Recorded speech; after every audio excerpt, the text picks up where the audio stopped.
This is another fishing podcast. What was it like in the company? Let's just talk about just, the company itself, what was going on as far as the stress level of getting, like, say, let's just take the trolling motor now, just, getting that thing to market, getting everything, all the bugs ironed out of it, and then putting that thing out there.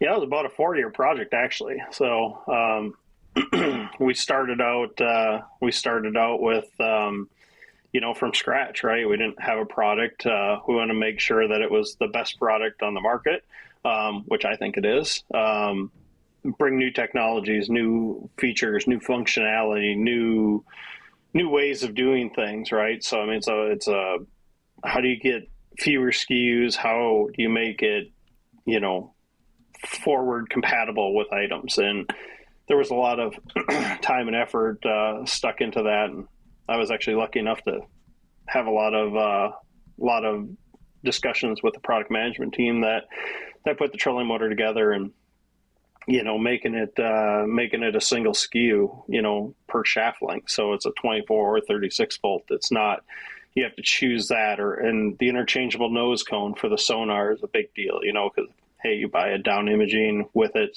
standard. You want to add side imaging, you just take off the nose cone, put a new one on, and you're done, right? Like, you couldn't do that before. You had to go buy a whole nother motor. So just a lot of those things, to make it more consumer friendly and items like that is a big deal, right? So, I mean, it took us a long time to get it to market. And actually, I mean, the original one was supposed to be a cable steer, and they nixed the cable steer and went straight to the hybrid because that cable market was dying. And, everyone wants GPS, the anchor lock, spot lock, whatever you want to call it. It's, it's all basically the same. But we're fly-by-wire. There's no cables in it, right? So, it's like how the outboards work. There's no cables in the DTS Mercury type motors or the digital Suzuki or Yamaha or any of those motors, right? Like they're all fly-by-wire, electronically controlled. So there's a motor that sits up on top, that, little motor up there, and there's no cables. It's kind of nice. So when that came out, first of all, I love just the look of it. It's very, like, I would say it's like kind of an industrial, kind of design. Yep. And it looks just mean as hell, and beefy. I mean, and I've spent a lot of time with that motor. And the power of it, obviously it's a 36 volt system. But what are you doing? I don't want this to sound like a commercial, but what is happening that thing, is there, it seems like, and I've heard this, Cheryl, oh yeah. Cheryl's at all the Major League Fishing events. Yeah. She says Cheryl's something. awesome. Yeah. She's busts her butt, man. Like, it's a great team just all around, with the service crews there. But, what is going on? Is there something that's done, or is there new advancement? Obviously, you got lithium batteries now that are stronger, but is there something in the trolling motor itself that's making it more powerful, or?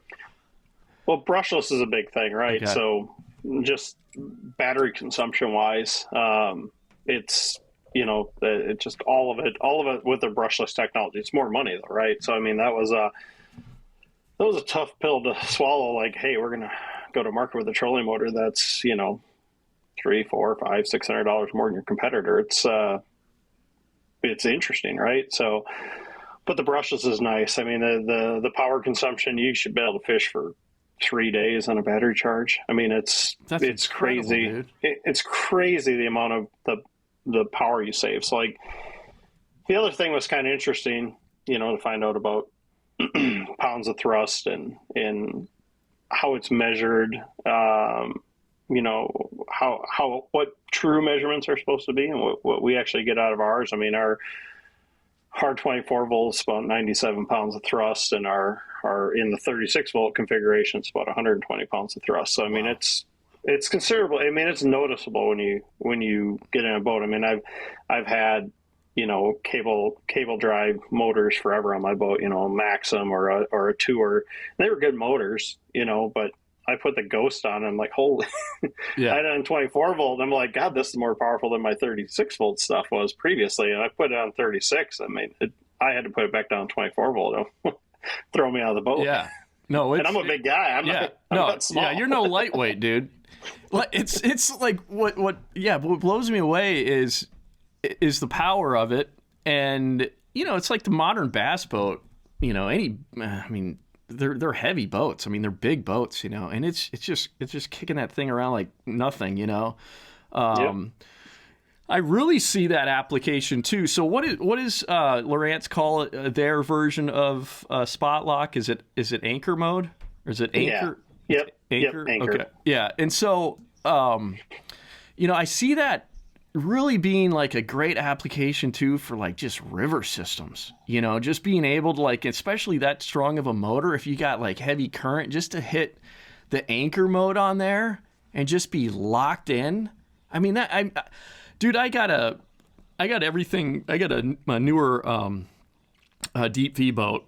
It's actually was built during COVID, and I mean, it's got everything stock on it still, And so it's 24 volt and it's just the stock trolling motor it's very primitive by today's standards, Yep. And I just can't wait to eventually get a higher end trolling motor on there. And it might be the Lowrance Ghost. I mean, let's be honest, it's a hell of a motor. What I see like that's amazing as far as just having that anchor mode is just in current, in river systems where you can just lock that thing in and you can be, especially with the power of that Ghost, just be sitting there, and just walk around the boat, do whatever you need to, and just be like, if you're pitching jigs for walleye or whatever, that to me seems like just an amazing tool to have for those kind of applications. Yeah, I play with it a lot down at Red Wing, actually in the springtime when you go down there and kind of hold two rods and put a jig on, a minnow or a jig and a ringworm, and just kind of slip drift with the current. When you're fishing by yourself, you got 100 boats down there. It's kind of nice to hit anchor and, be able to net your fish by yourself and whatnot. So, yeah, I mean, it holds. I mean, if you want to go fish wing dams, and all of that, it's got all the power in the world, and it's going to have the battery that you can sit down there and fish all day and hang out without having to, worry about, oh man, am my battery going to go dead on me while I'm fishing? Yeah, so that's incredible, dude.